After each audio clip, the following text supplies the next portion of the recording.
A paz, galera quatropontense, aqui quem fala é Guilherme Zelensky e estamos aqui para começar mais um episódio do Power Jovem Cast. E no episódio de hoje temos a participação de um jovem. Temos a participação do nosso querido e amigo Jorge. Tudo bem contigo? Bom dia, Guilherme. Bom dia, Jaine. Tudo bem, graças a Deus. Já quero aqui agradecer a oportunidade de poder estar convosco aqui no podcast e poder aí compartilhar experiências válidas para vocês, para mim, para a vida dos ouvintes. E eu tenho certeza que o episódio de hoje vai ser muito abençoado. E comigo, hoje, tenho a participação mais uma vez da minha querida amiga Jaine. Tudo bem contigo? Olá, galerinha, tudo bem? Paz do Senhor? Tudo bem, Guilherme? Graças a Deus. Uma imensa alegria estar aqui mais uma vez para a gente compartilhar desse momento especial. Estamos aqui mais uma vez e eu tenho certeza que o episódio de hoje vai ser uma bênção, vai ser muito bom, né? Já estamos aqui viajando, já nem começou direito. Nem começou, já estamos aqui, então, né? para começar, vamos conhecer mais o nosso convidado. Jorge, conte um pouco mais da tua história. Quem é o Jorge? Conte para nós. Então, Guilherme, o Jorge, ele nasceu no estado do Rio Grande do Sul no dia 25 de novembro de 1975. Há quase 50 anos atrás, eu nasci no estado do Rio Grande do Sul. E desde o início as coisas foram meio turbulentas assim na minha vida. Porque quando eu nasci, meu pai ele foi fazer o meu registro de nascimento. E quando ele foi fazer o registro, ele tinha perdido o registro de casamento dele. Então ele não tinha documento para me registrar. Na época era tudo no livro. Quando se ia tirar uma segunda via, o cartorário tinha que ir lá no livro, folhear o livro e achar o documento. Meu pai tem um primo que tem o mesmo nome dele, José Rosário dos Santos, e tinha casado antes dele. Então, quando o cartorário folheou o livro, ele chegou em José Rosário dos Santos e pegou e tirou a segunda via do certidão de casamento do primo do meu pai e me registrou. Então, o nome do pai é o mesmo, mas o nome da mãe é diferente, o nome dos avós paterno e materno são tudo diferente. Então, desde o nascimento já começou as coisas meio atrapalhadas. Então, na sequência, fiquei até 21 anos no estado do Rio Grande do Sul, quando conheci minha atual esposa e vim para... Atual não, a única, né? E vim para o estado do Paraná. Conheci a Rosane, a gente começou a namorar e vim para a cidade de Capitão Leone das Marques, onde moramos por 20 anos. E agora estamos 7 anos em Quatro Pontes. Então as coisas sempre foram assim, como é que eu posso te dizer? Eu venho de uma família de classe média. Eu não tive grandes problemas assim, financeiro, não tive problemas de passar por necessidade, nada, visto que o meu pai é um cara muito bem estruturado financeiramente. Então tive uma infância muito tranquila, tive uma adolescência tranquila. Tomamos um choque com a separação dos pais. Aí eu já tinha 18 anos, já era adulto, já estava no quartel, já quando meu pai e minha mãe separou foi bastante difícil para nós, principalmente para minha irmã mais nova, que tinha 16 anos na época. Sempre uma separação, um divórcio, é um choque na família, né? Pega toda a família e principalmente os filhos, esses são os que mais sofrem. Da noite para o dia a gente não tinha mais o pai em casa e isso deu um baque muito forte emocional em nós, principalmente os dois filhos. Eu tenho 3 irmãs, 2 já eram casadas e eu e a Rosa era solteiros, estávamos em casa e passamos por essa dificuldade aí, por esse problema. Então, depois conheci a Rosane, como já falei, vim para o Paraná, nos casamos no dia 20 de setembro de 98, então estamos há 25 anos e alguns meses casados, temos 3 filhas, a Milena de 20 anos, a Nicole de 19 anos e a Isabelle de 11 anos. Essa é a minha história até o momento. Caramba, e assim, hoje a gente vê vocês, nem parece que faz somente 7 anos que já estão aqui, né? Já estão no meio aqui da nossa cidade, que a nossa cidade é uma cidade muito familiar, né? Então todo mundo conhece todo mundo aqui e vocês já se adaptaram nela rapidamente. E há quanto tempo que já fazem parte da igreja? A igreja, eu no caso sou criado na igreja evangélica. Daí eu estava afastado, aos 17 anos eu parei de frequentar a igreja e retornei aos 34 anos. Então a gente está desde 2009, 15 anos a gente está frequentando a igreja. A Rosane era de uma outra denominação, né? Não frequentava, mas se dizia de outra denominação. Depois ela escolheu a Assembleia de Deus para servir a Deus. Eu retornei, né? Pedi reconciliação. Estamos aí 15 anos muito felizes dentro da casa do Senhor, todo mundo envolvido com a obra de Deus, né? Eu sou músico, a Rosane atende as crianças, a Nicole atende as crianças, a Belle envolvido com os adolescentes, a Milena é maestra dos jovens, todo mundo tem atividade. É uma verdadeira família muito abençoada, né? Com certeza. E assim, hoje você é evangelista. Isso. Há quanto tempo evangelista? Eu fui evangelista, fui ordenado evangelista dia 16 de outubro de 2017. Então vai fazer aí 7 anos. E pouco, 7 anos e pouco que eu fui evangelista.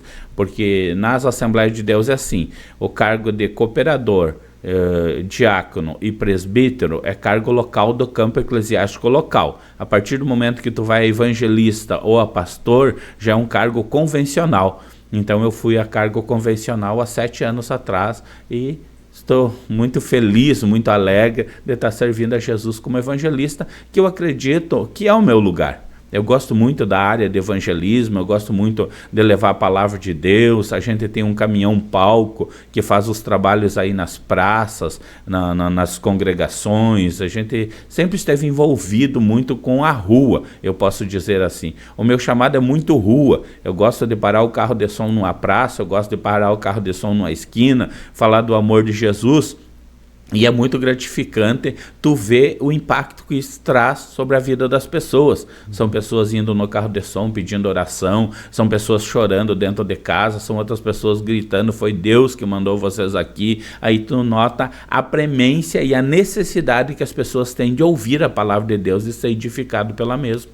Realmente, eu tenho até um testemunho que eu conto no segundo episódio, que relata a vez que a gente foi junto, teve recentemente um evangelismo, né? Isso. E eu tenho um testemunho em cima disso, que eu vou deixar o pessoal que quer ouvir, escuta naquele episódio, mas assim, ele dá esse relato que eu fui, na primeira casa que a gente foi, ali a mulher já falou assim, eu precisava tanto disso, realmente ela chorou. Tava eu e a Milena juntos ali, ela chorou nos nossos braços porque ela realmente precisava de alguém, precisava de um apoio, né? E a gente tava ali para dar esse apoio para ela. E como evangelista, tenho certeza que tem muita história boa por aí. Muita. Poderia contar uma das experiências mais marcantes que teve nessa história de evangelismo? Foram tantas, né? Foram muitas experiências marcantes. Vou contar uma mais recente. A gente teve um evangelismo no bairro Higienópolis, há uns 4 anos atrás, e a gente estava no carro de som fazendo o culto. Dali a pouco saiu uma senhora de dentro de casa, ela estava se enforcando com as próprias mãos. Ela veio se enforcando com a língua de fora, literalmente sem ar, e ela veio até o carro de som naquela situação. Como a gente lida com isso há muito tempo, a gente já entende que nessa situação o que está acontecendo. A gente chama isso de possessão demoníaca. É diferente de uma opressão. Opressão acontece quando a pessoa está passando mal, está depressiva, está angustiada, está passando por uma situação onde ele está oprimido por uma força maligna. Agora, possuído é diferente. Literalmente, ele está possuído. Algo entrou dentro do corpo da pessoa e está fazendo um estrago ali. E aquela senhora veio naquela situação, se sufocando, e veio até o carro de som, como se viesse pedindo socorro sem poder falar. Daí o rapaz que estava no microfone, eu pedi que ele continuasse a mensagem e chamei os outros colegas que estávamos junto, encostamos ela no carro para ela ficar mais confortável e fizemos uma oração. O que me chama muita atenção é que o lado esquerdo, acima do seio dela, ele subiu, assim, uma coisa meio macabra, ele cresceu, parecia que tinha algo ali dentro. E do nada que ele deu como se fosse assim, saísse, explodisse algo só espiritual, né? Nada físico da pessoa. E retornou o corpo dela ao normal e aquela pessoa simplesmente voltou ao normal, porque ela estava com os olhos virados, estava com a língua para fora. A situação estava muito desagradável para ela. A gente repreendeu aquela possessão demoníaca que estava ali tomando conta, literalmente, daquela pessoa, e ela agradeceu muito na sequência, começou a chorar, falou que estava muito ruim a situação, que as coisas estavam todas atravessadas, que ela estava tendo pesadelo, estava tendo sonhos macabros durante a noite, e naquele dia houve uma libertação da parte de Deus através da oração da equipe de evangelismo. eu não sei, aqui talvez uma dúvida que eu tenho, principalmente, é como faz uma pessoa chegar a esse ponto? É tão desviada de Deus nesse ponto? Ou como é que... Guilherme, a possessão normalmente acontece mediante uma legalidade. Pessoas que são possessas são pessoas que normalmente procuram centros de macumba, vão lá, faz oferenda, deixam o nome e dão legalidade para que um espírito a acompanhe. E esse espírito vai acabar tomando conta da pessoa, literalmente, incorporando. Essa é a realidade, que nem acontece lá. Então, mediante essa situação aí, é onde a pessoa passa de uma opressão para uma possessão. É muito grave, ele judia muito da pessoa. Nós temos no caso da Bíblia Sagrada, relatam nos 3 evangelhos. Mateus, Marcos e Lucas relata que Jesus atravessa o mar da Galileia, vai numa região de Decápolis, que significa Deca, 10, Polis, cidade, numa região de 10 cidades, onde estava Gadara. E quando ele chega em Gadara, os evangelistas relatam assim, que havia 2 homens, no caso de Mateus. Mateus estava junto no barquinho, Mateus era discípulo de Jesus, ele passa junto com Jesus, ele vai relatar que eram 2 endemoniados, que eles viviam entre os sepulcros, eram amarrados com cadeias, e eles quebravam as cadeias e os grilhões e se soltavam, e andavam entre os sepulcros, se ferindo com pedra e se autodestruindo. Quando eles veem Jesus, eles correm até Jesus, caem na frente de Jesus e começam a falar como se fossem as pessoas, mas não eram pessoas. Sim. Vieste atormentar-nos, e daí atormentar-nos antes do tempo, Jesus fala, quem está aí? Jesus faz uma pergunta, e eles falam, a legião. Legião aí tem uma contagem de 3.000 a 5.000 soldados, a legião romana era... as legiões de Roma. E quando ele fala legião, estamos falando aqui sobre cada pessoa daquela, sobre cada homem daquele, milhares de demônios que estavam incorporando. Aí eles pedem para Jesus, permite que saia dele e entre na manada de porco. Jesus repreende e fala, vai para os porcos. Mas o que não pode é estar oprimindo pessoas. A Bíblia vai dizer que aqueles demônios vão até os porcos, incorporam animais. Olha, veja interessante isso aqui, que não é só ser humano que pode ser incorporado. Animal que não tem alma, não tem espírito, foram incorporados, saíram correndo, desvairados e se precipitaram no mar. Acabaram tirando, ou se suicidando, digamos assim, os porcos. Caramba, isso é pesado, né? É um negócio que quem não entende, ou principalmente não sabe... como, enfim, pessoas que veem isso pela primeira vez se assustam, se amedrontam e tudo mais, e, né, é uma coisa que muitas pessoas falam, isso é teatrinho, isso é, mas realmente quando você sente tá na presença de alguém assim, você sente esse peso, esse ar negativo que tem ali perto dessa pessoa, né, é um negócio muito pesado.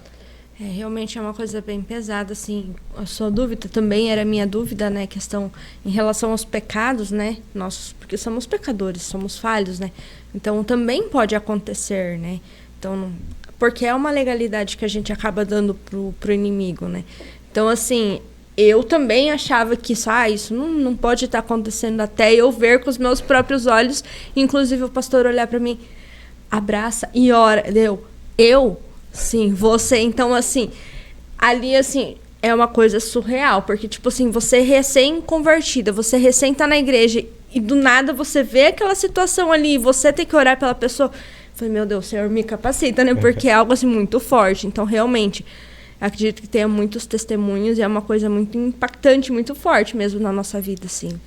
Jaine, interessante que Jesus fala em Marcos 16, a primeira coisa que Jesus fala quando ele comissiona, nós chamamos isso de grande comissão, ide por todo mundo pregar o evangelho a toda criatura, ele vai falar em Marcos relata que diz assim, em meu nome expulsarão demônios. Interessante é que não precisa ser evangelista, pastor, presbítero, não, apenas ter sobre si o Espírito Santo e essa autoridade vai repreender. Tu não precisa fazer malabarismo, tu não precisa simplesmente dizer, em nome de Jesus, sai dele. E a autoridade do Espírito Santo que repousa sobre a vida de um cristão, nascido de novo, obediente à palavra, vivendo em santidade, vai repreender. E uma coisa interessante, Jaine, que nunca aonde tiver uma pessoa que tiver sobre si o Espírito Santo, vai conseguir incorporar algo demoníaco. São duas coisas distintas que eles se chocam e nunca vai conseguir uma pessoa com o Espírito Santo sobre a sua vida ser possesso por um espírito maligno. O que pode acontecer é a pessoa entristecer o Espírito Santo através de uma maneira compulsiva de pecar, a qual o Espírito Santo vai se retirar da vida dele, o pecado vai dar legalidade, aí pode ocorrer uma situação de começando por opressão e migrando para uma possessão, aonde a coisa fica muito ruim para a pessoa que estiver passando por isso. Porque de uma fonte não pode jorrar dois tipos de água, né? Exatamente. De uma fonte só jorra um tipo de água. E você falou uma coisa que me lembrou, assim, algo que mais me marcou, né? Porque, como eu falei, né? Foi algo, assim, que, tipo, recém-convertido, então, assim, né? Eu não sabia nem como que fazia. A única coisa que me vinha à mente, repreende em nome de Jesus. E toda vez que eu falava, eu repreendo em nome de Jesus, sai, ela gritava. Isso. Toda vez que eu falava em nome de Jesus, ela gritava. Então, foi algo, assim, que me marcou muito, assim. E parece que eu estava assim, vivendo uma realidade totalmente diferente, assim. Era algo assim, realmente muito, muito marcante. E você disse que ali aos 16 anos tu estava desviado da igreja, né? Isso. E como é que foi essa história de voltar? O que aconteceu nesse meio termo aí? A gente passou por problemas muito grandes no casamento, eu e a Rosane. Passamos por problemas que a gente já estava optando pela separação. Nessa época eu montei uma indústria em Lucas do Rio Verde, no Mato Grosso. Eu fabricava móveis, eu fiquei 15 anos fabricando móveis. Aí eu fui a Lucas do Rio Verde e montei uma indústria de móveis sob medida. Aí eu trabalhava uma semana no Mato Grosso e uma semana no Paraná. Era uma correria só na estrada. Era uma doideira. Eu saía para o Mato Grosso no sábado de manhã, chegava lá domingo após o meio-dia, porque dá um dia e meio de viagem sem parar, né? Só para um pouco para dormir. E no outro sábado eu retornava para Capitão. Então, assim, começou a ter muita briga, muita discussão e a gente já estava optando pela separação. A Rosane, procurando um recurso, a Igreja Assembleia de Deus dava uma quadra da nossa casa. E a gente tinha muitos clientes que eram da Assembleia de Deus. E quando tinha festa, quando tinha um congresso, eles iam lá e nos convidavam. E a gente ia. E foi aí que a Rosane tomou conhecimento do Evangelho, foi aí que a Rosane tomou conhecimento dos evangélicos. Sim. E quando eu ia para o Mato Grosso, na quinta-feira ela ia na igreja. E um dia ela optou por servir a Jesus ali. Um dia, numa quinta-feira, ela achou que o melhor caminho para ela e para as meninas, né, caso a gente separasse, seria servir a Jesus na Assembleia de Deus. Quando eu voltei do Mato Grosso, ela falou para mim, o negócio é o seguinte, Jorge, caso a gente separar ou não separar, eu já tomei minha decisão. Eu gosto do que acontece ali, da palavra, dos louvores, tem me tocado, Deus tem falado comigo, eu já estou aprendendo o que é orar, eu já estou aprendendo o que é jejuar, eu já estou aprendendo que há esperança quando a gente se põe aos pés de Jesus, e ali eu encontrei a verdadeira esperança, que é Cristo. E eu achei aquilo meio estranho, entendeu? Eu falei, porque eu era conhecedor, ela não. Uhum. Daí ela falou, seja bem-vindo junto conosco. Aí eu não queria, né? Porque daí ela parou de brigar, a coisa ficou melhor, ela já estava mudada, eu não precisava eu mudar daí, porque a gente não quer, não adianta, a gente é impelido para Jesus. Ninguém está, eu sempre costumo dizer, Guilherme Jaine, que ninguém está em casa cheio da bênção financeira, vivendo muito bem com a esposa, com o esposo, gozando de perfeita saúde e fala, eu vou aceitar Jesus. Não é assim. A gente é impelido por uma necessidade. Uns estão quebrados financeiramente, os outros estão doentes, os outros estão separados, os outros estão nas drogas, o outro está na bebida, o outro não aguenta mais a imoralidade, e assim por diante. E isso impele ele até Jesus. E lá ele encontra um alívio para a alma. E quando encontra o alívio para a alma, começa cada vez mais querer se aproximar até levantar a mão, reconhecendo Jesus como o único e suficiente Salvador. Aí a pessoa quer ficar ali pro resto da sua vida, porque é muito prazeroso servir a Jesus. Sim. E novamente eu volto a falar aquela frase que eu falo todo episódio, que a gente quer tentar transmitir pro pessoal que nos assiste, o pessoal não convertido, o pessoal que não conhece o Evangelho, que essa sensação que a gente tem é uma coisa que a gente quer transmitir, mas não tem como.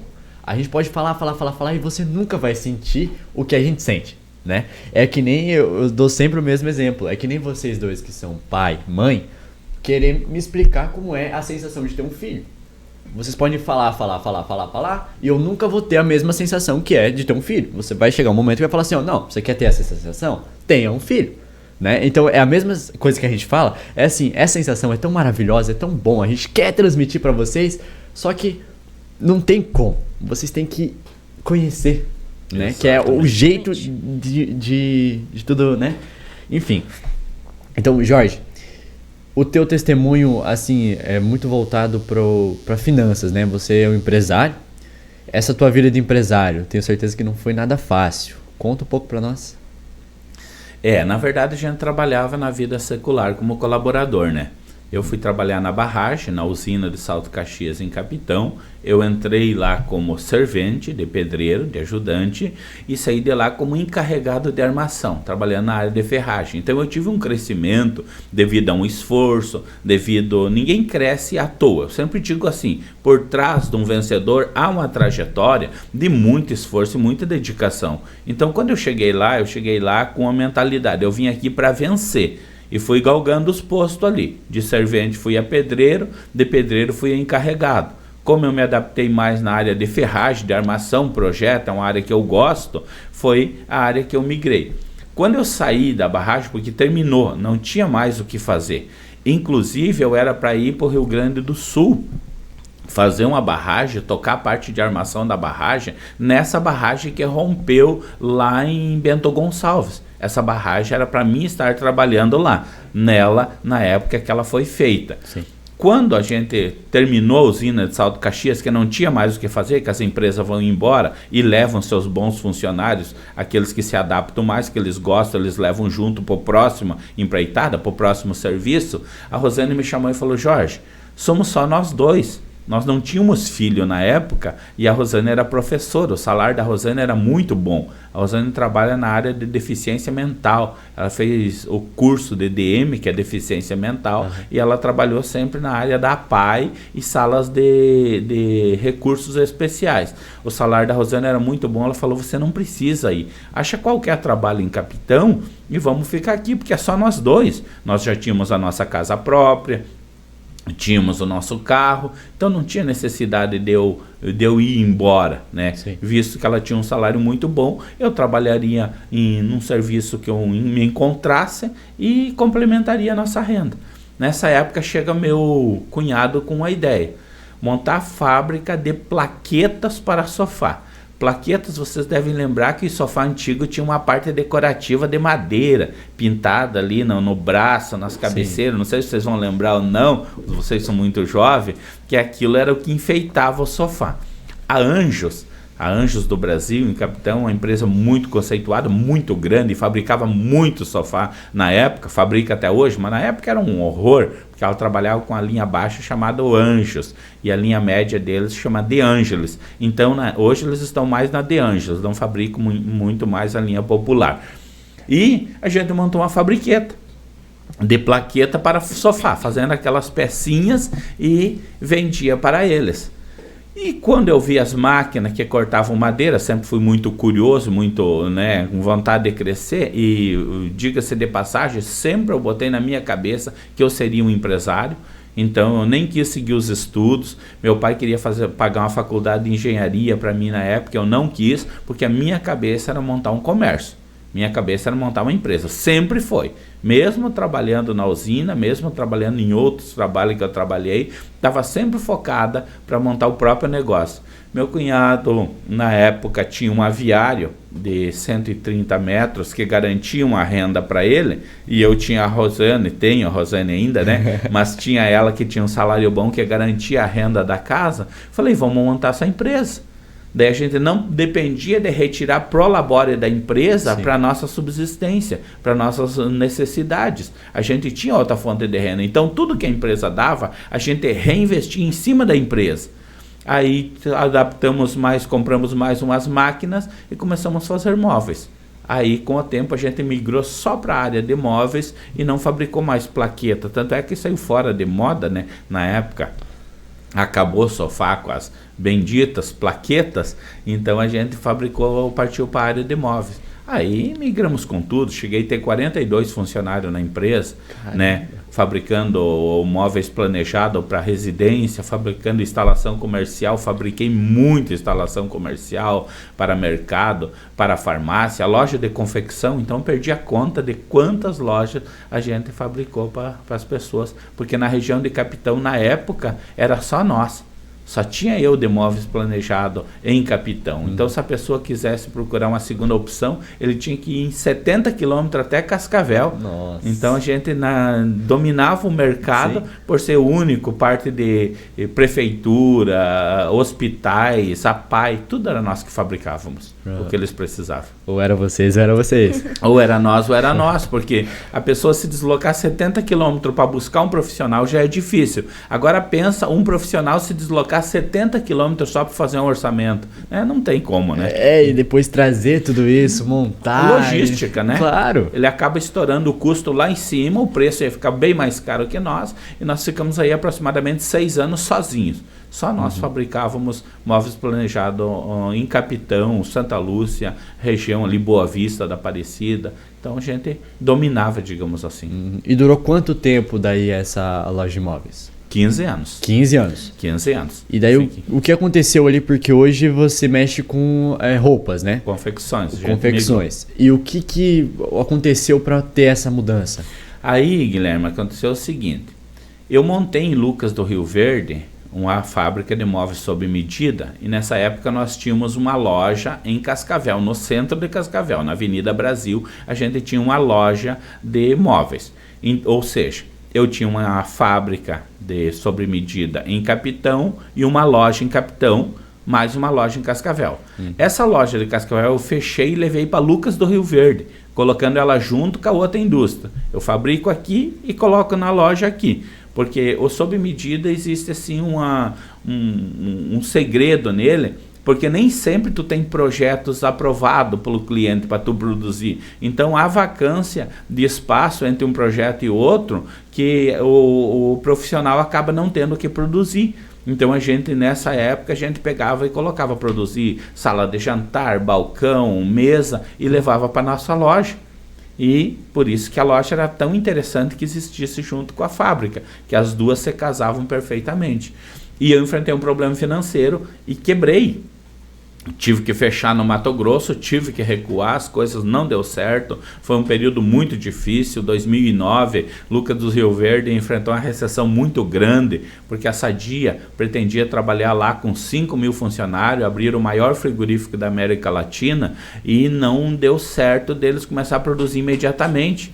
Então essas pessoas não tinham dinheiro para nos comprar, e todo mundo enfrentou problema lá.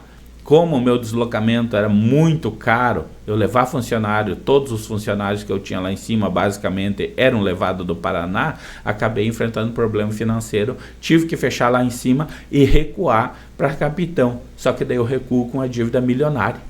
Eu recuo com a dívida de mais de R$1 milhão pagando juro. Nossa. Em média, o juro que eu pagava era de 3% a 4% na época, porque tu pega dinheiro de pessoas, sim, de entidades bancárias também, e então ali girava em torno de 30 a 50 mil de juro por mês. Caramba. Naquela época. Aí me comprometeu uma estrutura que era sadia, porque eu só estava trabalhando para pagar juro. Foi onde a gente enfrentou uma crise financeira muito grande, terrível. Aí tivemos que nos reinventar, né? Veio amigos, pessoas que me mentoraram a travar todos os gastos desnecessários, até os lanches que a gente saía para comer fora foram reduzidos, porque eu precisava de todo o recurso para pagar as contas. E nessa época a gente migrou para Jesus, para dentro da igreja, como eu falei lá no início, ninguém está cheio da bênção financeira e resolve ir para Jesus. A gente foi porque tinha uma necessidade, e a necessidade era que Jesus nos ajudasse a pagar as contas. Era o remédio naquele momento. O remédio naquele momento era tu criar uma esperança dentro de ti que algo daria certo, e essa esperança foi baseada na fé em Cristo. E fomos. Ficamos doentes, a Rosane fez cirurgia de coluna, eu passei por uma hérnia de disco. Foi horrível, foi uma situação assim, de um deserto terrível que a gente atravessou. Só que hoje eu noto que tudo foi experiência de maturidade. Porque que depois as coisas começaram a se organizar, anos mais tarde, eu 5, 6 anos pagando conta. Daí o meu cunhado, que já trabalhava na área de confecção, e o Rodrigo, que era um grande amigo, nos chamaram para ser sócio da primeira loja. Nós abrimos a primeira loja em Barracão com 3 sócios, eu, o Rodrigo e o Antônio. Foi onde eu migrei para confecção. Daí eu vendi a fábrica de móveis. Vendi tudo parcelado na época para os meus encarregados, eles não tinham condição nenhuma para me dar de entrada, eu fiz tudo parcelado para eles me pagar em 6 anos na época, pagaram tudo certinho e migrei para confecção. Fui atender loja de confecção na cidade de Barracão, que dá 115 quilômetros de Capitão. Então eu ia 2 vezes por semana lá atender e a Rosane continuava na loja de móveis. Daí mais tarde Deus abriu a porta para vender a loja de móveis, a gente vendeu e montou a segunda loja, daí só nossa, de confecção, no distrito de Santa Maria. E depois montamos a terceira, que seria na cidade de Marechal Cândido Rondon. A gente não montou, Guilherme e Jaine, para a gente vir embora para cá.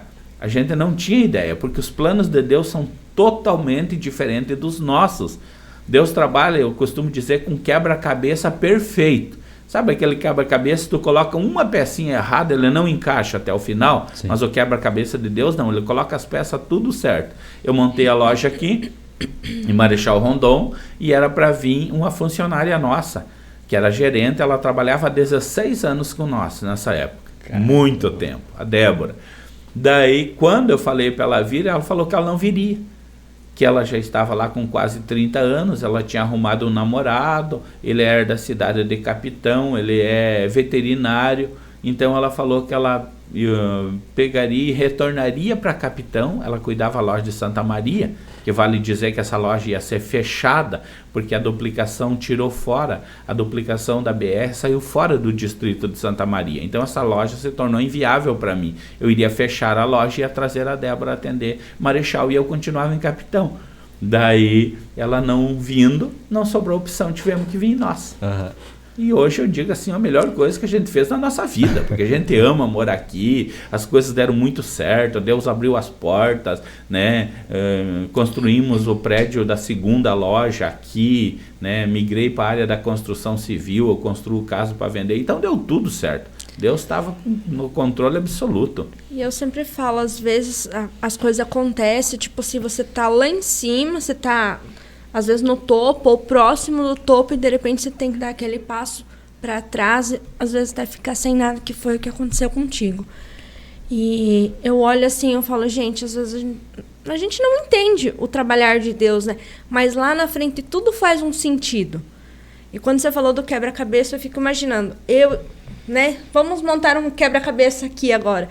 Eu não tô vendo a peça que falta lá, e você não vê a peça que falta daqui. Mas se tu olhar de cima, tudo se encaixa, exatamente. Você consegue ver. Então, às vezes, a gente não consegue ver o que está do outro lado.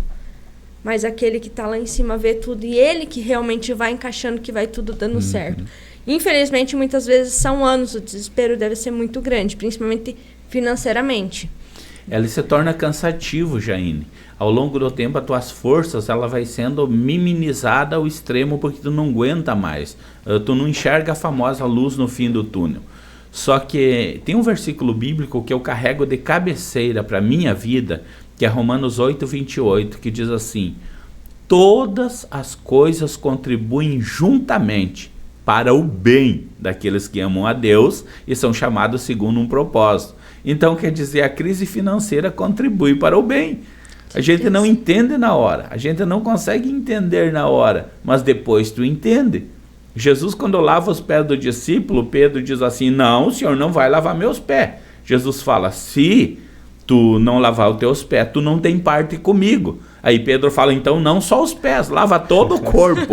Aí Jesus fala: não, o resto vós já estáis limpos pela palavra. Isso aqui é um gesto de lavar os pés, o Senhor servindo o servo, é esse a mensagem de lava-pés. E o que eu faço agora, Pedro, tu não entendes, mas depois tu entenderás. Então, quando a gente passa, Jaine, pela enfermidade, pela luta, pela crise, pelo problema, a gente não entende no momento. Mas depois que tudo passa, tu entende. Aí o salmista canta assim no Salmo 119. Bom foi me ter sido afligido, para que eu aprendesse os teus estatutos. Antes de ser afligido, eu andava errado, mas agora eu conheço a tua vontade. Olha que interessante, ele está cantando esse salmo após a aflição. E ele não diz que foi ruim ter sido afligido. Ele diz, foi-me bom ter sido afligido, para que entendesse os teus estatutos. A vontade de Deus, ela é perfeita. A gente que não consegue entender ela no meio da dificuldade. E justamente foi essa necessidade que fez você chegar até Deus. E a partir desse momento, olha tudo que você já construiu para o reino, né? Pessoas que se converteram, obras que foram feitas através de você, ainda mais o evangelismo, né? Que é uma coisa que você adora fazer, isso é uma bênção, é uma coisa muito legal, também gosto muito de participar. E assim, você vê isso, pô, de uma dívida milionária. Imagina como deve ser você deitar na cama sabendo que você deve milhões. E assim, talvez é um freio que Deus fala assim, ó, você tava tão bem aqui, mas calma aí. Vamos parar um pouquinho que você não tá me colocando como prioridade muitas vezes. Isso. Ou então você precisa entrar nos meus caminhos. Vamos esperar um pouco, porque hoje o que mais tem é pessoas ricas, pessoas milionárias, pessoas famosas que estão em depressão profunda. Isso é uma das coisas mais normais de todas. Que é uma coisa que eu vi esses dias atrás. Vídeos falando assim, ó, você busca riqueza, você busca fama, você busca tudo do mundo, mas você não tem a verdadeira felicidade. Alguma coisa lhe falta, você busca e você morre de depressão. Uma coisa que, né, falta, que você tem que achar isso. Eu tenho uma frase que eu levo comigo, que eu sempre falo assim, a pessoa mais pobre é aquela que é rica do dinheiro.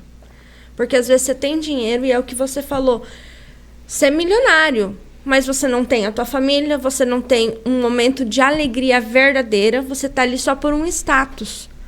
E a pessoa que tem Jesus, às vezes ela é pobre, mas tem qualidade de vida, ela tá bem, ela tá feliz, ela tem saúde mental, ela tem tudo que ela precisa, que é Jesus.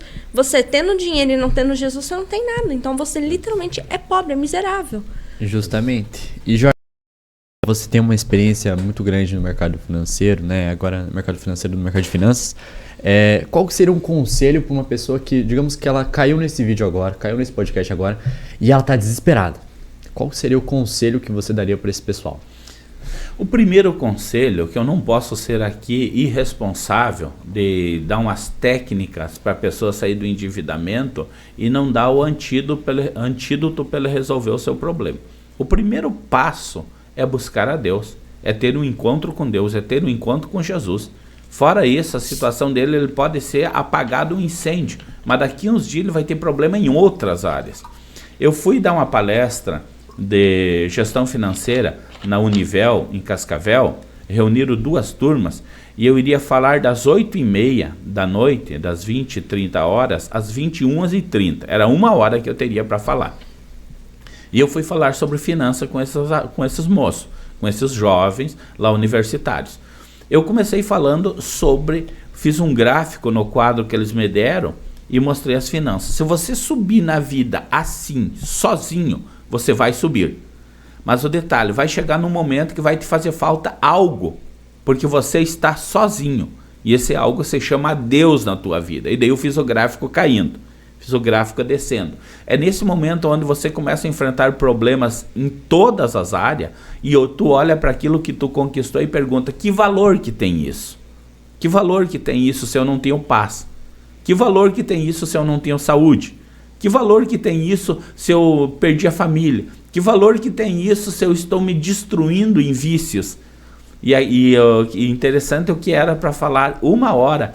Eu fui até as 10h45 da noite, né? Foi 2 horas e 15 minutos e eu que tive que encerrar a palestra, porque eu tinha que voltar para Capitão, porque senão aqueles jovens tinham me segurado até clarear o dia de tanta pergunta.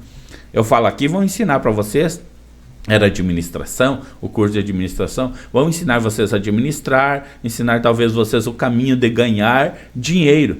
Mas o dinheiro não é tudo. Nós temos que entender isso que a Jaine acabou de falar ali.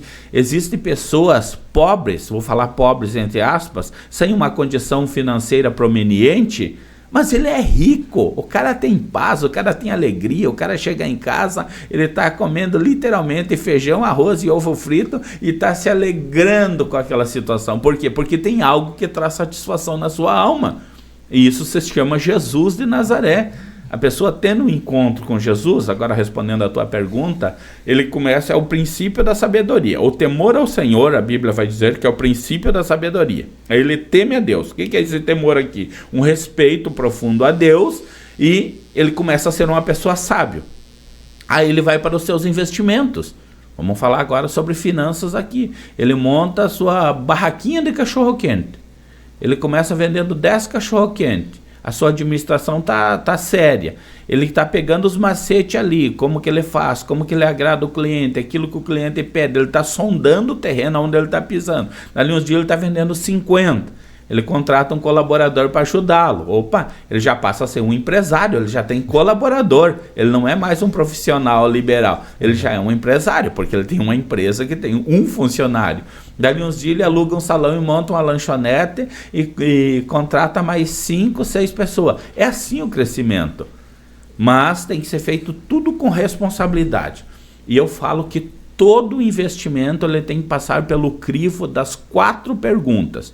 Todo investimento, seja pessoal, seja empresarial, seja o que for, ele tem que passar pelo crivo das 4 perguntas. Posso? Preciso? Vai me fazer bem? E é hora? Porque tem coisa que eu posso, que eu preciso, mas não vai me fazer bem e não é hora. Então quer dizer, reprovou no crivo, ele tem que passar no crivo das 4 perguntas. Tem coisa que eu preciso, que é a hora que vai fazer bem, mas eu não posso. Entendeu? Então não é agora o momento. A crise me ensinou isso. Segurar a ansiedade de investimento. Então eu tenho projetos, eu sou empresário, eu tenho projetos. Os projetos, eles vão se desenvolvendo conforme a condição. Ou seja, eu quero fazer uma construção, mas eu não tenho basicamente nada do dinheiro. Como é que eu vou me colocar nessa construção pegando isso aqui tudo a juro? Ir lá no banco, tomar empréstimo, procurar um amigo, tomar empréstimo, usar o cartão de crédito. Meu amigo, vai ter problema com isso. Jesus nos alerta com relação a isso. Que homem que querendo fazer um prédio, primeiro não faz as contas se eles têm como terminar. Que rei indo para a guerra, primeiro não conta os seus soldados, vê se ele consegue vencer essa guerra ou ele vai perder a guerra. Então, Jesus fala sobre isso. Senão passarão as pessoas desse cara que começou a fazer o prédio, ali ele chama de torre, e ele começou, e passarão as pessoas e começarão a escarnecer, zombar dele, dizendo, viu? Ele começou, mas não conseguia terminar. Quer dizer, às vezes a pessoa tem condição de fazer um prédio, usando as palavras de Jesus, de 2 andares, mas daí ele quer fazer o de 6. Ou seja, ele não vai terminar o 2 e nem o 6. Mas se ele começar no D2, ele consegue terminar o D2 e se programar para daqui uns dias comprar o terreno de lado e fazer o de 4 andares. Vai fechar os 6 andares no tempo certo. Então é esse o conselho que eu deixo. Cuide. Faça as 4 perguntas. Posso, preciso, é hora e vai me fazer bem? Se o investimento passar no crivo dessas 4 perguntas, já dá para amadurecer para pôr ele em prática.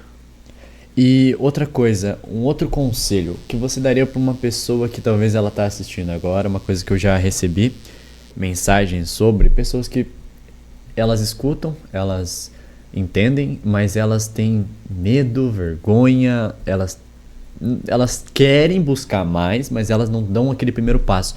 O que elas devem fazer? Qual a primeira atitude dessa pessoa que quer buscar mais a Cristo, quer começar a sua vida no Evangelho?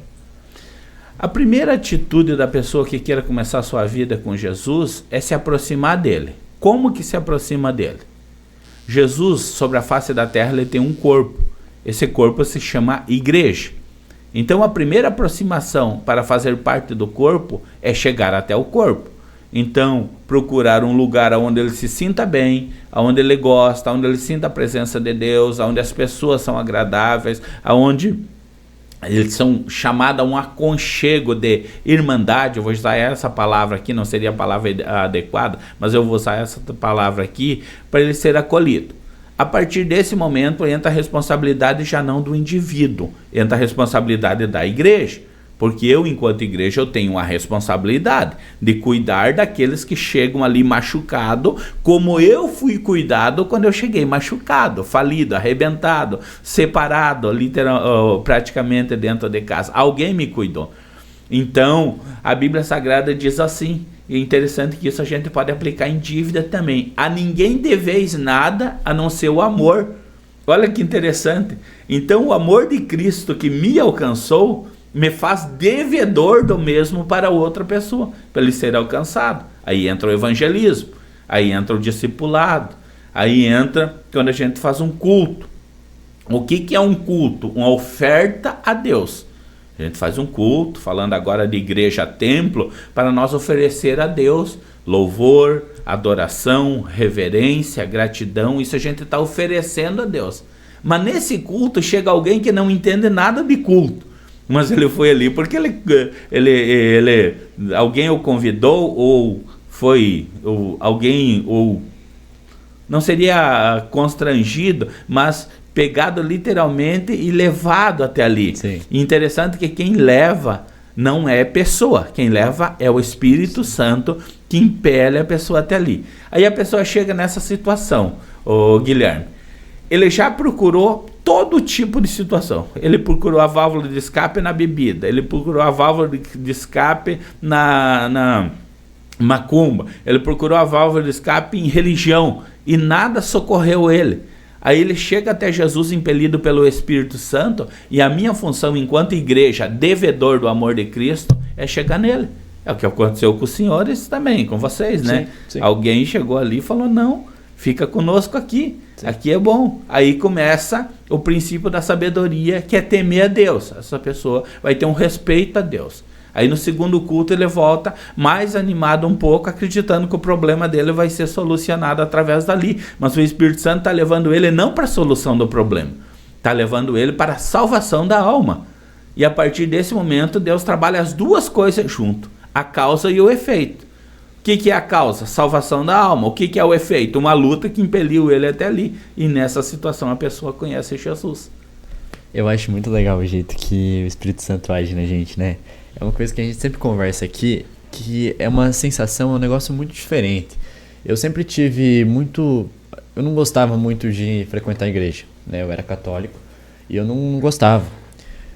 Mas eu sempre tinha alguma coisa em mim que falava assim, não, busca mais, entende mais, vai. E eu moro do lado da igreja, eu gostava muito de subir na sacada e ficar olhando lá pra Assembleia. E eu ficava olhando e vocês louvavam, e vocês cantavam, e eu via vocês dançando, e vocês lá atrás. E eu sempre tinha aquele, poxa, mas eu acho que um dia... Porque minha mãe já foi da Assembleia, em 2012. E eu lembro, eu tenho pequenas recordações quando eu era criança, de ela levar a gente. E a gente ir lá brincar na casa pastoral, a gente brincar e... A gente ir... Uma vez a gente foi lá pra Sarandi, teve era um culto dentro de uma casa, eu lembro disso, dentro de uma casa. Eu tenho essas memórias e sempre me tinha aquele negócio, ai, quero viver isso de novo, preciso viver isso de novo. E eu não me encontrava isso na igreja católica. E assim, eu lembro que quando eu recebi o convite para ir no Congresso dos Jovens em 2022, a Nicole me fez o convite quando a gente estava indo na escola, ela me fez o convite e assim, no momento eu parei, pensei, será? Eu sou católico, o que eu tenho que ir lá? Não sei, o que algo me impedia, que nem você falou. Mas eu queria buscar, eu não entendia isso, porque eu queria buscar, eu gostava muito de assistir pregação, eu gostava muito de procurar, eu não gostava de ler, mas eu gostava de procurar e futricar, o que é isso, o que é isso? Mas, na hora que ela me fez o convite, alguma coisa falou assim, não vai, 1 milhão de desculpas, eu machuquei o joelho, não vai. E a hora que eu fui, o congresso durou 4 horas. Nossa. Elas estavam assim, a Milena olhava pra mim assim, ela tava com vergonha, porque, poxa, 4 horas pra um visitante, alguém que veio da igreja católica que é 1 hora no máximo. E eu tava lá, só que eu tava igual criança vendo desenho animado, hipnotizado, eu adorei, eu amei. E por elas ter essa vergonha de ter dado tanto tempo, elas não me chamaram mais. E sempre, toda vez, eu ia lá na sacada, ficava olhando lá, braço cruzado, e eu olhava, eu queria fazer parte, eu queria buscar. E sempre algo me levava pra lá. até que um dia eu falei assim, não, chega, eu vou tomar a iniciativa, eu tenho que ir. E daí eu fui sozinho. E daí nas próximas vezes a Valentina falou assim, eu falava assim, Vale, vamos comigo? A Valentina, vambora. E aí eu e a Vale sentava lá no banco e começava a assistir. E isso começou a ser tão bom, que eu falei assim, mãe, vambora. E minha mãe veio junto e agora a nossa família toda tá firmada. Glória a Deus. E assim, minha mãe ajudando bastante, meu pai tá começando já a entrar, a começar a ajudar, a entrar na igreja em algum ministério já, né? Ele quer começar. Eu já dei minha primeira palavra lá no púlpito, eu adorei. Inclusive estou esperando o convite novamente. E é isso, e eu acho incrível, eu acho interessante. E é como eu falei, eu quero tentar transmitir isso para outras pessoas, porque é um negócio mágico, um negócio que a gente não consegue descrever. É maravilhoso, né? Jaine, alguma coisa? Realmente a experiência que a gente tem com Deus é só realmente você sentindo, só dando o primeiro passo e você sentir mesmo, porque é inexplicável, é surreal, né? Então, assim, eu vejo o Guilherme falando e eu tive essa mesma experiência, porque a gente na época também morava quase que de fundos ali com a igreja, né? Morava ali na rua de vocês ali também. E eu até falei no episódio passado, né? Eu ia no fundo do lote pra ouvir os louvores, ouvir as pregações. E minha mãe chamava, Jaine, onde você tá? Porque ficava escuro. Eu corria ali sentar na área, porque eu sabia que ela ia brigar comigo, porque a gente também era de outra denominação, né? Então, assim, eu vejo isso foi ali por 2009, 2010, logo quando eu cheguei na cidade, né? Então, assim, foi algo assim que se eu olhar para trás hoje, eu entendo que era já o trabalhar de Deus, né? E na época eu não entendia, eu gostava, mas assim, como que eu vou bater de frente com os meus pais, né? Ah, eu quero ir para essa igreja. Se ali eu só, no fundo de casa, já ouvindo, já tinha problemas, então imagina depois, né? E eu sozinha, porque hoje eu sou assembleiana, né? Então, assim, a minha família toda é de outra denominação, então, assim, eu às vezes até falo, eu me sinto sozinha nisso. Mas, por outro lado, eu não tô sozinha, porque eu tenho tudo que eu preciso.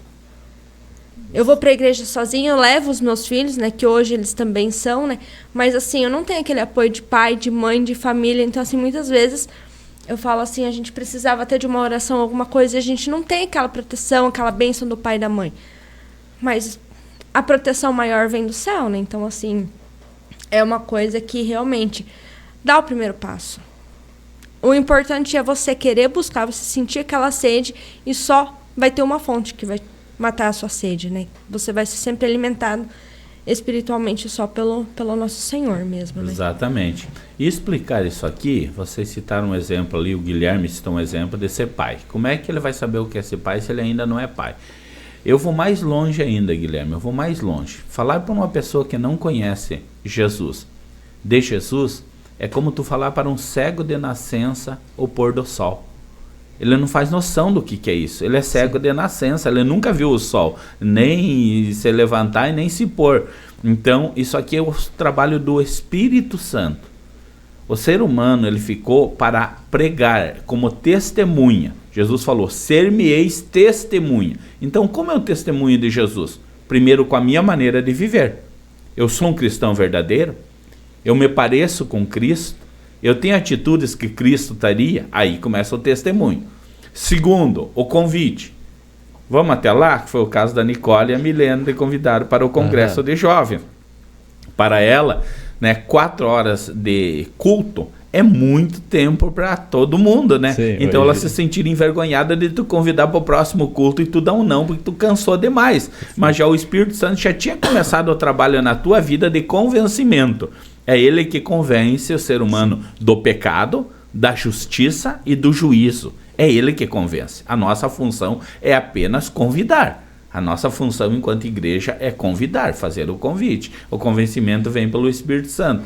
Então, a partir desse momento aí, já começava no Guilherme uma nova criatura. Jesus encontra uma mulher no poço, em Sicar. Era meio-dia. Horário que as mulheres não buscavam água. Elas buscavam água pela manhã e pela tardinha, nos horários mais frescos do dia. Essa mulher, ela tem problemas. muitos problemas discriminatórios pelas suas atitudes. Não era comum no meio judeu uma mulher casar 1, 2, 3, 4, e essa mulher estava com vários casamentos, vários relacionamentos, e todos eles dando errado. Aí ela encontra um moço que não se conversavam. Ela era samaritana, Jesus era judeu, eles tinham rixa, eles não se conversavam. Muito menos homem e mulher, não haveria uma ética de conversar, ainda mais um judeu e um samaritano. E Jesus começa um diálogo com essa mulher. Vocês já vão entender onde eu quero chegar. Dai-me água para beber. A mulher olha para Jesus e fala: como pode essa tua ousadia, sendo tu homem judeu e eu mulher de Samaria? Nós não nos conversamos. Jesus fala: mulher, quem beber dessa água que tu vai tirar aí, tornará a ter sede. Mas quem beber da água que eu lhe dar, nunca mais sede terá. E vai ser uma fonte eterna, que jorra para a eternidade. Aí a mulher fala: me dá dessa água, eu nunca mais vou precisar vir buscar água. Senhor, me dá dessa água para mim beber. Porque isso aqui é um problema, eu estar buscando água. Aí Jesus começa a falar com ela. Qual que seria a água que ele ia dar? Palavra, evangelho, nova criatura, mudança de vida, mudança de comportamento. E o papo está rolando entre os dois ali em pleno meio-dia. Dali a pouco Jesus pergunta para a mulher. Ele precisava ir lá na ferida e fazer ela entender para que ele estava aqui. Mulher, traz aqui o teu marido. Ela fala: Senhor, eu não tenho marido. Daí Jesus fala: falaste bem, né? Já tiveste 5 e esse que tu tem no momento não é teu. Aí literalmente Jesus pega a mulher no contrapé, vamos dizer assim. Ela fala: pô, o que é isso, Senhor? Assim? Aí ela já chama de Senhor. Até então ela está chamando de ousado. Nesse momento ela chama de Senhor. Senhor, vejo que és profeta. Aí Jesus especifica tudo, o que é o reino para ela. E essa mulher vai até a sua aldeia e traz toda a aldeia até Jesus. Então esse é o foco do novo nascido em Cristo. Querer levar outros até Jesus. Foi o que a mulher fez. Trouxe toda a aldeia samaritana até Cristo. Falei: eu conheci um aí que falou que chegou o momento de adorar. Eu perguntei para ele se a adoração é em Jerusalém ou se a adoração é aqui onde o samaritano diz sobre o monte Gerizim. Jesus diz: a hora vem e a hora é que os verdadeiros adoradores adorarão o Pai em espírito e em verdade. Não importa o lugar. A partir do momento que o Espírito Santo inundou o coração, ele se torna um adorador por excelência. E esse adorador, ele adora em espírito e em verdade. Agora eu faço uma pergunta. A Jaine é a mãe. Entra dentro do hospital a Jaine com seus bebezinhos. Na época que era um bebê, hoje já são maiorzinhos. São um bebê de colo. Lá no hospital tem geralmente uma foto de uma enfermeira bonita, né? Com o dedo em riste sobre os lábios. O que isso significa? Silêncio. O bebezinho da Jaine, se ele sentir uma dor, uma cólica, ele faz silêncio? De jeito nenhum. Ele faz o berreiro que tiver. Mas o que o ambiente está dizendo para ele? Silêncio. Assim é o verdadeiro adorador. Não importa o que a situação diga para ele. Não importa o que a situação fale para ele. Você está quebrado, você está em crise, você é pobre, você está passando por dificuldade, você pecou, você errou. Não importa. O verdadeiro adorador, ele adora, independente da situação, do que a situação esteja dizendo para ele. Caramba, isso aqui eu viajei legal agora. Literalmente. E assim, a gente não precisa estar dentro do templo, dentro da igreja para adorar. A gente pode estar em casa lavando uma louça, lavando roupa, limpando o banheiro. Não tem lugar para adorar, para agradecer ao Senhor, né? Porque a misericórdia dele se renova todas as manhãs. Então, assim, não é uma igreja, não é 4 paredes que vão fazer você mais cristão ou menos cristão, e sim as tuas atitudes. Exatamente. As 4 paredes, elas vêm desde Atos 2:42, quando os apóstolos perseveravam na doutrina, na oração, na comunhão, que é os santos todos juntos, e no partir do pão. Então ali havia um cenáculo, ali havia uma igreja, na organização que eles iam adorar. Hoje nós nos reunimos dentro de um templo para edificar a nossa fé. Nós temos que entender isso. Tem muitas pessoas que acham que ele se reúne dentro de um templo para manifestar a sua fé. Não. Ali ele vai para edificar a sua fé. Ele manifesta a sua fé no mundo, no ambiente que ele vive, no ambiente que ele trabalha, no ambiente que ele está inserido lá fora. Ali ele manifesta a sua fé. Então o templo, que a Jaine colocou aqui, a gente vai lá para nos edificar. E somos atraídos ali para a comunhão. Aí Jesus se revela na comunhão. Existem duas maneiras de Deus se revelar. A primeira é através da sua onipresença. Ele está em todos os lugares, em todo o tempo. Onipresença. A segunda maneira é revelado na comunhão. Jesus falou assim, onde tiver 2 ou 3 reunidos em meu nome, ali eu estarei. Através do Espírito Santo, a presença de Deus se revela na comunhão. Isso é o que nós chamamos de culto. A presença revelada na comunhão dos santos. Isso é muito interessante. E Jorge, para a gente dar um final aqui já, qual seria um conselho que você daria para a nossa juventude? Trazendo agora para o nosso podcast, qual seria o conselho que hoje o Jorge daria para a nossa juventude? Eu daria o conselho que Salomão dá, que está na Bíblia Sagrada. Jovem, lembra-te do Criador nos dias da tua mocidade, porque chegará os dias maus em que dirá, não tenha neles contentamento. O tempo passa. A Bíblia vai falar, inclusive, que o homem é como a erva, né? Cresce a erva e seca a erva, soprando sobre ele ou sobre ela o hálito do Senhor. O hálito do Senhor aqui se chama tempo. Cresce, floresce, seca e morre. Nasce, cresce, desenvolve-se e vai ter um tempo de morte. Então, para o jovem, eu daria um conselho.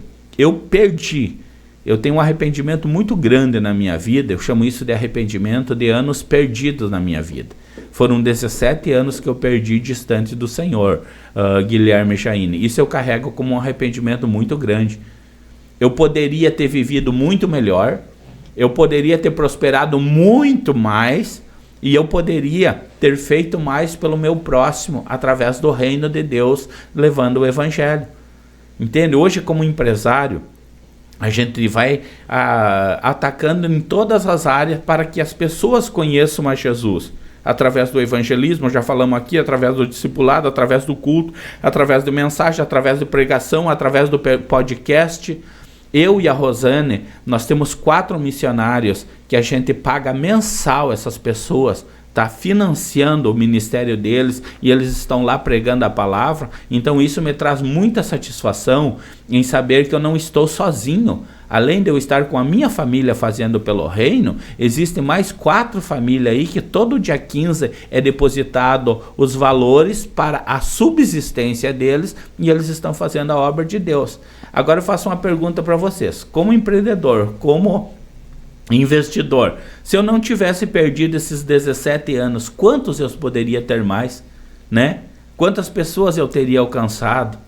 Eu olho para a cidade de Capitão Leão das Marques, eu fiquei 11 anos lá como professor do IBADEP, formando obreiro. Eu olho lá, pastor Álvares, do distrito do Bom Jesus, foi meu aluno de IBADEP. Pastor Marcelo, da cidade de Santa Lúcia, eu que formei ele, é meu aluno. Pastor Ivair, da congregação do Vale da Bênção, é meu aluno, entendeu? Então, quando eu olho para trás, eu falo, cara, um monte de pastor aí que foram meus alunos, né? Eu sou evangelista, eu não tenho chamado pastoral, mas eles têm. Então, eles sentaram na mesa para aprender comigo e hoje estão lá, administrando o rebanho do Senhor. Isso é muito gratificante. Eu imagino. E assim, agora já encerrar, mas agora eu fiquei com uma outra dúvida. Como eu chego para ser evangelista? Como vai esse passo para ser evangelista? Qual o caminho? Chamado. Esse é chamado. Todo o ministério de Deus, o ministério que Deus tem para o ser humano, está baseado num chamado. Entendeu? Então a pessoa entra na igreja, entra no corpo de Cristo ali, ele começa a se esforçar, frutificar. Aí ele já é um cooperador. Simplesmente o ministério da igreja vem e reconhece o seu chamado de cooperador. Dali uns dias ele está lá na porta, está lá ajudando, está recolhendo oferta, está isso, está aquilo, está organizando o pátio, está ajudando a estacionar os carros. Ele já é um diácono. Aí Deus, através do pastor, que é o que está na liderança da igreja, reconhece o diaconato que ele já está exercendo. Ninguém ganha cargo para fazer. Ninguém é colocado no cargo. E quem aconteceu isso aqui não frutificou, não foi adiante. Pessoas que, infelizmente, no nosso meio, às vezes pela posição social, às vezes por ser parente, por ser amigo, por eu gostar, ou por forçar a pessoa, digamos, você vai ser um presbítero agora. O presbitério dele morre, porque ele não está exercendo esse presbitério. A partir do momento que ele estiver exercendo, aí só há um reconhecimento. Então eu não fui chamada convencional evangelista porque eles acharam que eu seria um evangelista. Sim. Eu fui chamado após fazer 25 cultos num dia, numa cidade. Eu fui chamado após ficar vários meses nas ruas com a Kombi, que a gente tinha um som em cima muito fraquinho, praticamente cada quadra nós tínhamos que fazer um culto, porque o som era muito fraco, as pessoas não ouviam, às vezes se gritasse, eu acho que ouviam mais do que o nosso som, e ia com aquela Kombi lá e falava de Jesus. E Jesus nunca nos deixou na mão, no sentido de estar cooperando conosco. E um testemunho que me impactou no evangelismo, agora um testemunho mais antigo, que essa Kombi, ela é uma Kombi muito antiga. Eu comprei ela, eu reformei ela, eu brinco que eu comprei só o documento e a lata, porque tive que fazer tudo, motor, caixa, embuchamento, freio, estofamento, tive que fazer tudo. E essa era a Kombi do evangelismo, o apelido dela era Kombi Missionário. E essa Kombi, um dia, nós estávamos em frente de um templo nosso, no distrito de Cerro Azul, e essa Kombi não funcionou. Calma, falo, mas ela sempre funciona. O que que deu? Bati a partida, ela não funcionava. E como capricho do destino, ao lado da igreja tinha um prostíbulo. Bem ao lado. É a área rural, assim, logo para baixo tinha um prostíbulo. A gente deu um tranco na Kombi e a Kombi não pegou. Falei, meu Deus, oramos ali, repreendemos, a gente queria fazer o trabalho de evangelismo, ia ser só à tarde, isso devia ser umas 14 horas. E quando ela não pegou, eu falei para o pastor Emerson, liga o som para mim. Tem alguma coisa errada aí. O Emerson ligou o som, eu fiz a introdução. Atenção, meu amigo, minha amiga que me ouve, nós estamos aqui nessa tarde para trazer uma mensagem de Deus ao seu coração, né? Você que está me ouvindo através das ondas sonoras, dessa aparelhagem de som maravilhosa, que era a Kombi, que eu via a 100 metros ao máximo, Deus tem uma palavra no teu coração. Quando a gente começou a falar, saiu uma moça e sentou na porta do prostíbulo e se atracou num choro. E choro. E a gente fez o culto, rodou um hino, um dos irmãos pregou, e daí eu fiz sinal para a equipe, foram lá, levaram um folhetinho para ela, fizeram o convite para o culto, e nós estávamos ali. Terminamos o culto, o pastor Emerson foi procurar nos fusível da Kombi o que tinha acontecido. O que tinha acontecido é que um fusível da luz arrebentou, queimou. Mas era da luz, ele não interferiria na ignição, não teria nada a ver. O Emerson pegou e arrumou o fusível da luz, eu bati partida, a Kombi pegou. Ele falou assim, Jorge, tem um mistério aí. Por quê? Porque nós ficaríamos só sem luz de noite, queimou o fusível da luz. Ele colocou um arame, arrumou o fusível da luz, ele não interfere na ignição do carro. Aí quando eles foram me falar quem que era aquela moça, elas falou para os meninos que levaram o folheto para ela que ela era afastada da Igreja Deus e Amor, que ela estava desviada, trabalhando na prostituição, no prostíbulo. E ela chorando falou, olha onde Deus mandou me chamar, aqui na porta do prostíbulo. Quando nós nos deslocamos com a Kombi, eu olhei para trás, aquela moça atravessou, era BR-163, essa BR que passa aqui, aquela moça com a sacola pronta, atravessou para o outro lado da pista, onde tinha uma parada de ônibus, pegou o ônibus e se mandou para Cascavel, que ela morava em Cascavel. Desistiu do prostíbulo. Então tu olha Glória que a Deus. Deus é esse, né? Caramba. Que Deus é esse que uma pessoa foi arrastada de outrora estar servindo a Deus para dentro de um prostíbulo, que é uma das partes mais baixas que o ser humano pode descer sobre a terra, vender o seu corpo, que a Bíblia diz que é o templo de Deus em que habita o Espírito Santo, e Deus ir lá na porta do prostíbulo, levar uma equipe e falar de Jesus, e ela abandonar aquela vida e retornar para os caminhos do Senhor. Caramba, eu viajo em testemunho, eu acho muito legal e tenho certeza que os teus testemunhos, eles, do jeito que você conta, a galera viaja. Tenho certeza que a gente poderia ficar aqui horas e horas e horas só em testemunho. Tem muitos. Eu acredito. Eu acho que a gente vai ter que deixar para uma próxima, né? Já vamos deixar o pessoal engajado, que daí numa próxima você vem aqui contar os teus testemunhos, todos eles. Amém. Fechou? Amém? Amém. Jaine, alguma consideração? Só agradecimento ao Jorge mesmo, ao Espírito Santo, por se fazer presente, né? Agradecer por edificar a nossa vida com esses testemunhos e trazer um pouquinho da palavra do Senhor para nós. Guilherme, muito obrigada. Deus continue te abençoando e te usando grandemente.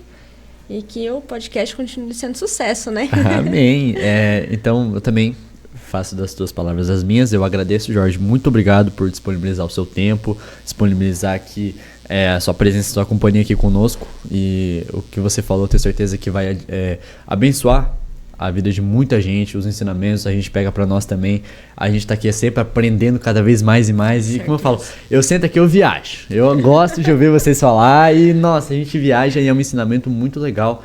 A gente falou sobre finanças, a gente falou sobre vida espiritual, a gente falou sobre os demônios. Enfim, tudo isso eu tenho certeza que vai... Alguém, aquela pessoa que precisar, ela vai assistir isso aqui. Eu tenho certeza que vai estar abençoando mais e mais a vida de mais...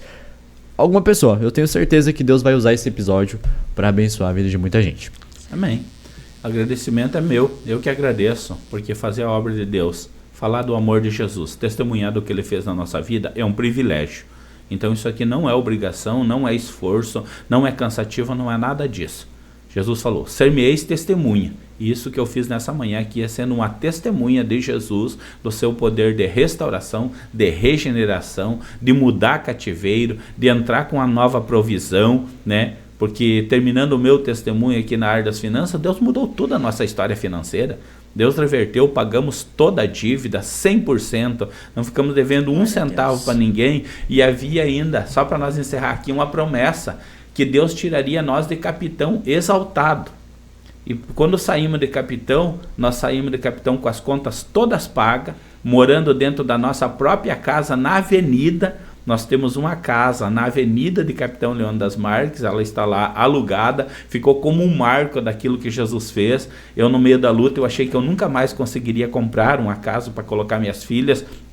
Ficou lá como um marco, como eu falei aqui há pouco, lá tudo certinho, trouxe para cá, começou um novo tempo, nos deu novas táticas de trabalho, né? E estamos muito bem em todas as áreas. Louvado seja Deus por isso e engrandecido seja o nome dele através de tudo que conseguimos, conquistamos, né? E principalmente o privilégio de fazer a obra de Deus. Amém, é isso, né?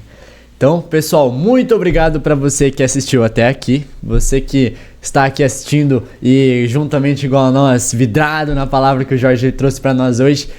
Deixe seu like, compartilhe com as pessoas que você acha que precisam ouvir essa palavra. Deixe seu comentário, o que você está achando, compartilhe novamente e é isso. Power Jovem Cast edificando a vida de todos por aí. Valeu!